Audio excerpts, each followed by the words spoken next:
बांग्लादेश में हिंदुओं पर हमले नहीं रुक रहे हैं। वहां लगातार अल्पसंख्यक हिंदू समुदाय को टारगेट किया जा रहा है, उनकी हत्याएं की जा रही हैं। ये किसी सुनियोजित साजिश से कम नहीं है। एक बार फिर एक हिंदू युवक को बड़ी बेरहमी से मार दिया गया। वहां की अंतरिम सरकार अब तक अल्पसंख्यक समुदाय की सुरक्षा की गारंटी देने में नाकाम रही।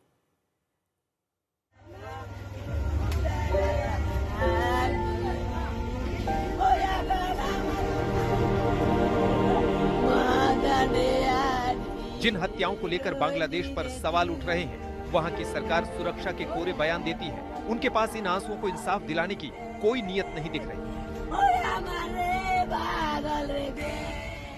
अंतरिम सरकार आंखें मूंदे हिंदुओं की हत्याओं की गणना कर रही है। उसे दुखों का ये पहाड़ नजर नहीं आ रहा। अपनी अंदरूनी सियासत की आग में झुलस रहे बांग्लादेश को अपने मुल्क में बसे हिंदुओं की कोई फिक्र नहीं। तभी तो वहां हिंदू समुदाय के लोगों की हत्याओं की सीरीज चल रही है।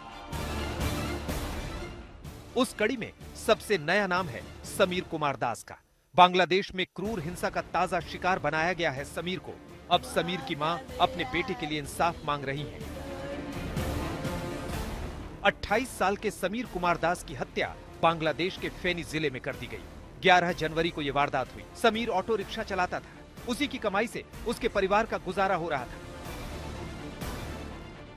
लेकिन 11 जनवरी को हथियारों ने समीर को घेर लिया और उसकी हत्या कर दी।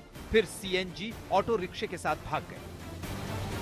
28 साल का समीर दास अपने माता पिता का परिवार में सबसे बड़ा बेटा था, एकमात्र कमाऊ लड़का था। वो अपनी रात घर जाता है अपनी सीएनजी रिक्शा लेकर के। अचानक 8 से 10 लोग झुंड में आते हैं, उस पर हमला करते हैं, उसे इतना पीटते हैं कि उसकी मौत हो जाती है। उसकी कमाई, घर चलने का एकमात्र रोजी रोटी का साधन उसकी सीएनजी रिक्शा को चुरा कर ले जाते हैं।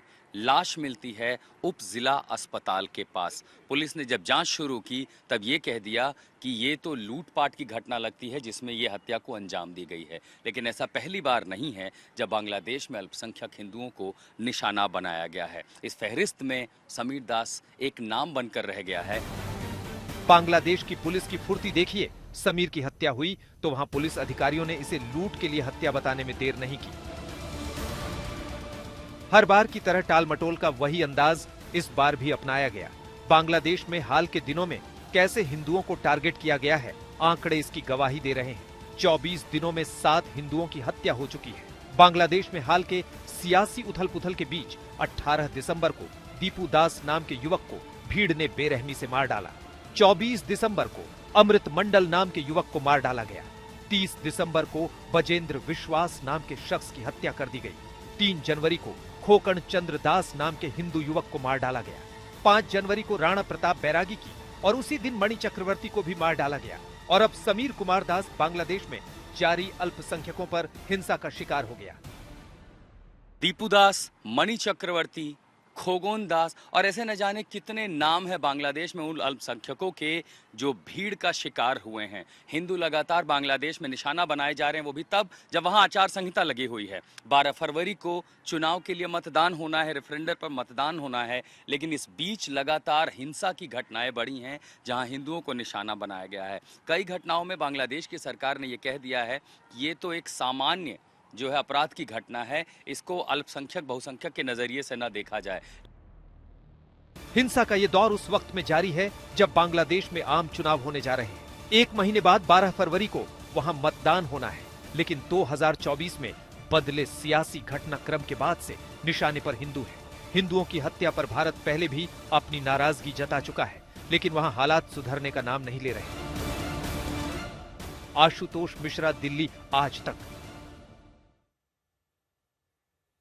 आशुतोष मिश्रा मेरे सहयोगी जुड़ गए हैं तमाम जानकारी के साथ। आशुतोष, ये जो ताजा घटना है इसमें वहां की पुलिस का क्या वर्जन है? ऑटो ले जाने की वजह क्या रही? हत्या कर देते उसके बाद ऑटो भी उठाकर ले गए। पुलिस कह रही है कि ये तो थेफ्ट की घटना है। कुछ लोग थे जो लूट के इरादे से आए थे और हाथापाई में जो है ये हुआ है। लेकिन हाथापाई में 7-8 लोग किसी को इतनी बर्बरता से नहीं मारते कि उसकी मौत हो जाए और उसकी लाश फिर जो है तहसील के अस्पताल के पास मिले। जाहिर है ये उन्हीं घटनाओं को छुपाने का एक क्रम सिलसिला है जो पिछले कई घटनाओं में हुआ है। ये तो आज 7 आपने उन घटनाओं को देखा जहां पर सीधे हत्या हुई है, चाहे शूट आउट हुआ हो, चाहे स्टैप करके मारना हो, चाहे पीट के मारना हो। कल ही जो आवामी लीग के एक पुराने नेता थे कौवी, जो कि वहां के बहुत जाने माने गायक रहे हैं, संगीतज्ञ दे रहे हैं। वो उनको गिरफ्तारी हो जाती है दिसंबर में, अस्पताल में संदेहास्पद स्थिति में उनकी मौत हो जाती है, जेल में उनको कार्डियक अरेस्ट आ जाता है। परिवार कह रहा है इलाज आप दे नहीं रहे हैं, डिटेंशन में आप तड़पा रहे थे, क्या उसे हत्या न देखा जाए। ऐसी जो परिस्थितियां बनी, आप पूरी घटनाओं को देखिए तो हर क्या ये एक संयोग दिखाई देता है कि ज्यादा जो संख्या है वो लगातार अल्पसंख्यकों की रही है और कानून व्यवस्था इस कदर बदहवास है कि 7-8 हिंदुओं को तो हमने देखा जिनको मारा गया। इसके अलावा शूट आउट, उस्मान हादी को मारा गया, जब युवा दल के नेता को मारा गया, बीएनपी के कार्यकर्ता को मारा गया, सीधे दिन दहाड़े शाम को वहां पर शूट आउट हो जाते हैं। अल्पसंख्यक अपने दुकान से निकलते हैं, दुकान पे मार दिया जाता है। कोई पत्रकार है वहां काम कर रहा है, उसको वहां मार दिया जाता है। और मॉड्यूल जो है वो एक ही है कि कहीं पर झुंड में लोग हैं, कुछ लोगों का एक समूह है, चाहे वो रॉबरी के नाम पर हो, थेफ्ट के नाम पर, किसी के नाम पर हो। लेकिन ये कैसे संयोग हो सकता है कि हर बार पीड़ित अल्पसंख्यक समुदायों से हो। और इसीलिए ये सारे सवाल बांग्लादेश में भी उठ रहे हैं कि आखिर इस मॉब वायलेंस को रोकने में ये देश नाकामयाब क्यों हो रहा है। नेहा, बहुत बहुत शुक्रिया इस तमाम जानकारी के लिए आपका। वहीं बांग्लादेश में हिंदुओं पर लगातार हमलों को लेकर भारत में गुस्सा है। साधु संतों ने फिर से हुई हत्या को लेकर नाराजगी जताई। बांग्लादेश में जो हमारे सनातन धर्म की जो क्षति हो रही है, कहीं ना कहीं वहाँ का दोषी जो वहाँ की सरकार है और हमारे जो बहुमूल्य संख्याएं वहाँ पर बहुत कम है हिंदुओं की। इस वजह से जो वहाँ पर और जो जाति के लोग हैं वो लोग बहुत ज्यादा अत्याचार मचा चुके हैं। यहाँ पे आपने देखा होगा कि अभी एक कोई दास करके है, उसकी निर्गुण तरीका से हत्या कर दिया गया।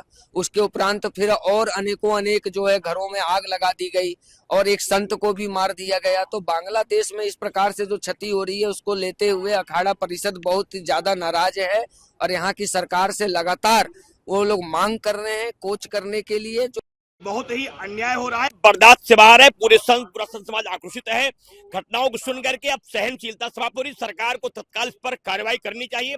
देश के माननीय प्रधानमंत्री जी को इस पर एक्शन लेना, गृह मंत्रालय को एक्शन लेना चाहिए और बांग्लादेश के अपराधियों पर कार्रवाई अगर नहीं होती है तो वहां के हिंदुओं का सफाया कर देंगे, धर्मांतरण कर देंगे। इस पर तत्काल रोक लगे, क्योंकि अब जो हिंसा हो रही वो इतनी अपमानजन्य है, इसे न सुना जा सकता है न सहा जा सकता है। मैं पूरे देश की तरफ से सरकार से मांग करता हूं और बांग्लादेश और हिंदुओं की रक्षा के लिए सरकार से अपेक्षा करता हूं कि इसको तत्काल रोका जाए। विश्व हिंदू परिषद ने भी बांग्लादेश में हिंदुओं की हो रही हत्या को लेकर सवाल उठाए। पड़ोसी बांग्लादेश जिहादियों की जन्नत और हिंदुओं के लिए कब्रगाह बनता चला जा रहा है। जिस प्रकार से पिछले मात्र 23 दिन में 7 हिंदुओं की नृशंस हत्याएं सरेआम दुनिया के सामने भीड़ ने कर दी और अनगिनत मौतें जेलों के अंदर बंद कैदियों के रूप में हो गई। अंडर ट्रायल का तो पता ही नहीं कितनों की क्या पोजीशन है इनकी, और कितने घरों को फूंक दिया गया, मकानों, दुकानों, मंदिरों को, मूर्तियों को तोड़ा गया। लगातार हिंसा का तांडव और अमानवीय अत्याचार हिंदुओं के विरुद्ध वहां पर एक नियति सी बन गई है जैसे हिंदुओं की। और इन सब के ऊपर जितने भी विश्व भर के मानवाधिकारवादी संगठन हैं वो जिस तरह से अपने होठों पर ताला लगाए बैठे हैं वो और भी ज्यादा गंभीर है।